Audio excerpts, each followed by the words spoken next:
Stop wasting time on manual processes, embrace automation and watch your factory soar.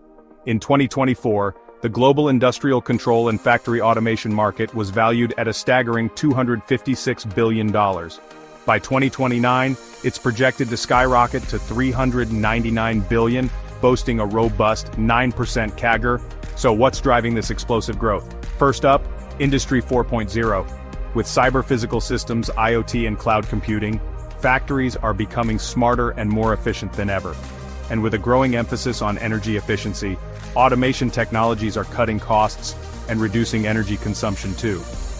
Regionally, North America leads with a 40% market share, thanks to its strong manufacturing infrastructure and early tech adoption. Europe follows closely, with Germany's robot density hitting 429 robots per 10,000 employees in 2024.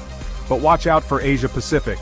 With rapid industrialization in China, India, and South Korea, it's becoming a powerhouse in industrial automation.